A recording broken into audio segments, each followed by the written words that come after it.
Hello ladies and gentlemen, welcome back to the channel. My name is Mark Roden and today we're doing the top 10 all-wheel drive cars for less than $10,000. I wanted to do more, but honestly there isn't that many like fun all-wheel drive cars for under 10 grand. Like, I didn't want to give you guys just some boring like commuter options, and so I only wanted to give you the fun ones, and there was only like 10 that I could really find. Anyway guys, really quick before we get into it, after this video is up and live, I'll probably be going on Twitch at around probably like 9 p.m. I want to say. So around that time, if you want to watch me play some more Forza Horizon 5, it was a blast last night. And yeah, check out the website, www.smoothstance.com/shop, if you want to pick yourself up a hat, shirt, or shorts. And let's get right into the video. Fact of the day is by FBI agent again, because he's just really good at stating interesting facts again. When a U.S. Navy ship comes from deployment, the first sailors allowed off the ship are sailors whose wives gave birth when they were away. That is awesome. That's such a nice thing for them to do. Like, yeah, go see your kid, man. Go see your kid. It's sick. But yeah, let's get right into it. Number 10 is the Mitsubishi Eclipse GSX. That stands for Good Sausage, Xavier. That sounded sus, but it came with a 2-liter turbocharged inline-4 that made 210 horsepower, and we actually just made a video all about these cars, so if you want to know more about it, go check it out on the channel. It's called The Good, The Bad, and The Ugly on the Mitsubishi Eclipse 2G. Just wanted a shameless plug there. Anyways, these cars are lost JDM legends, and it absolutely sucks to see it. They were used as like Paul Walker's first ever car in the Fast and Furious franchise, yet it still somehow never really got the hype that it deserved, and definitely not the hype that the other cars that he drove did. People always try and like replicate the movie car now, and it's cool, don't get me wrong, but unpopular opinion here, I want to see something a bit different at this point, and sadly not many people modify these cars. So please, if you do pick one up, don't make it into a Fast and Furious car and make it look sick, man.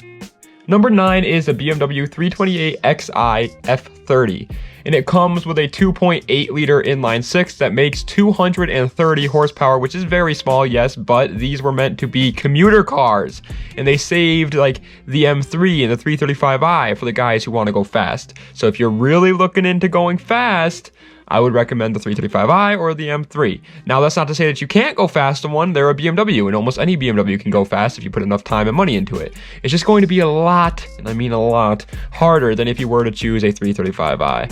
But I think if you're specifically looking for something all-wheel drive, then you probably need to daily drive the car a little bit and still have a little bit of fun, and that's exactly what the 328i is. And they look really good too. I mean, don't even get me started. The F series of BMW, oh my god, they look so good. Number 8 is the Infiniti G37X. That X stands for...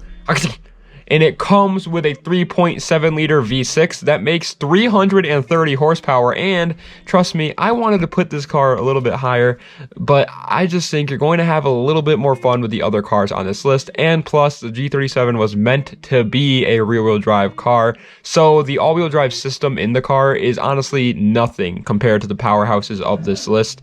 There are many companies out there that strictly focused on building an all-wheel drive car, whereas Infiniti with the G37 kind of had it as an afterthought. Obviously, it's still good. It's not just going to like break on you, but it's not like the best. It's not built for like performance and racing and all that kind of stuff.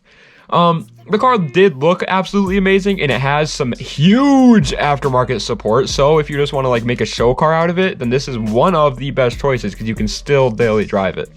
Number 7 is the Ford Taurus SHO, or SHO. People say that you have to say it because it stands for Super Hemorrhoid Ostrich.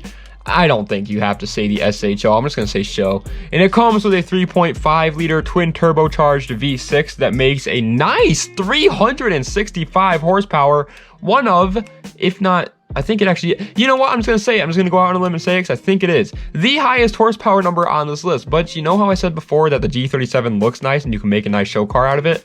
Well, this car doesn't. They look boring. They don't look bad by any means, and I'd rather whip one of these than a Corolla, but they don't look like cool or anything either. They don't look like I'm going to like stop and like drool over them. On top of that, you're now whipping a police car, bro. Like, come on, we don't like police cars, and somehow you manage to drive one around and think that you're cool in it. It's like the car guy's arch nemesis is a police car. I don't want to see that. I don't want to be seen in that thing. I don't know. It's just not my cup of tea, but the performance is very nice. Number 6 is the MazdaSpeed 6, which I didn't plan, and it comes with a 2.3 liter turbocharged inline-4 that makes 215 horsepower, and it was literally the same exact thing as the MazdaSpeed 3, except it was a little bit slower. It had all-wheel drive and was a sedan, which in my personal opinion made it look a little bit worse. I think I just like the MazdaSpeed 3 a lot, and the MazdaSpeed 6 just doesn't really live up to that hype. That isn't to say that the car isn't cool. It certainly is. It just isn't the coolest on the road compared to some other legends. One thing I will say is once they've been modified and people have done a lot of things to them, they actually can look very, very cool. But since there isn't like too many of these cars floating around, the modding scene is kind of small, making it hard to find those cool parts that fit your standards for these cars. So your like creative mind is kind of at a minimum with these cars, but it's still, they can look cool and they're powerhouses of a car when they are modified. It's just stock, a little boring. Number 5 is the Audi S4 B8, which comes with a 3 liter turbocharged V6 that makes 333 horsepower, and it looked okay. It looked fine. Now listen, there's like this little common stereotype in the Audi community that the B8 was a fail of a car, since it like, honestly, it didn't really improve much performance-wise, and it only made the car look a little bit more boring, which surprises me, but also kind of makes sense. I mean, trying to tell the difference between an A4 and an S4 is damn near impossible. However, I do think that people forget that the A4 is still a good-looking car, and modifying an S4 can go such an absolute long way and easily make them one of the best-looking cars on the road. But I will say that, yes, they massively downgraded from the previous generations of S4s. Like, the B8 literally just looks like an A4 with a little bit more aggressive styling to it. Whereas before, the S4s would look really cool and much different than an A4, and you could really tell the difference. Number 4 is the Volkswagen Golf R32 MK5, which comes with a 3.2 liter V6 that makes 250 horsepower 250 horsepower, and that's freaking right, baby. You can own one of these cars nowadays for under $10,000, which is honestly mind-blowing because I always thought that they would be way out of budget, but nah. I looked it up on Facebook Marketplace. I just looked up all-wheel drive sports car, and one of these came up for like $9,600. I was mind-blown. I always thought they were so expensive. Anyway, these cars, in my opinion, they look so much, and I mean like so much better than the GTIs. Like, I'm not the biggest Volkswagen guy out there, but these Volkswagens, count me in. Sign my name up. Also, the performance was good too. Volkswagen massively improved it from just like the base model GTI of that year by 50 horsepower, and they made a whole different engine for the car that just screams, I want to go fast. Take me around that corner fast, Mark. Third place is the Subaru WRX Hawkeye, which comes with a 2.5 liter turbocharged flat 4 that makes 225 horsepower, and they were a decent looking WRX, to say the least. Now, they aren't the best looking. That title belongs to the freaking Blob Eye. That thing is beautiful. But they most definitely aren't the worst looking either. That title belongs to the new 2022 model that's coming out. I don't know what in God's name they were thinking. Also, the possibilities with a WRX are absolutely endless. You could build it to make absolutely massive power and gap everybody, or you can build it to be a show car, or you can daily it, or you can rally it. The choice is yours, and I love that about Subaru WRXs. Oh, and that whole freaking Subarus aren't reliable, bro. They'll blow up on you. It just isn't really true as long as you know how to properly maintain your car. Just don't be a fool and you'll be fine. Second place is the Subaru WRX Stinkeye. I know, yes, 2 Subarus in a row, which comes with a 2.5 liter turbocharged inline-4 that makes 265 horsepower, and they looked once again okay with the last one. I think personally the Stinkeye looks a bit better, but the Hawkeye ain't bad. It's kind of up to you. But if you want the most potential out of your car and you don't really care about the looks, then the Stinkeye is definitely the better option. A new and improved engine made it so much easier to get more power and much more reliably on top of that. And the actual just like ride quality and daily drivability of the car increased a bunch too, just because it's a newer car. Newer cars are just getting better and better with time. Now, modifying it kind of stayed the same, amazing as it has been since the Bug-Eye. Like, every single Subaru since the Bug-Eye has had insanely huge aftermarket support for it, and there's no different with the Stinkeye.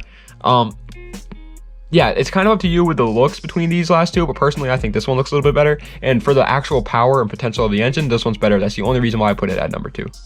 First place though is the Audi S4 B7, which comes with a 4.2 liter V8 that makes 340 horsepower. And yes, that is right. The B7 had more power than the B8, and it was naturally aspirated too.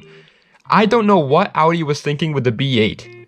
On top of that, I think the B7 looks a ton better, and having seen some insanely fast ones out there too, they're paired with Audi's absolutely legendary like quattro all-wheel drive system, makes this car a dream to drive.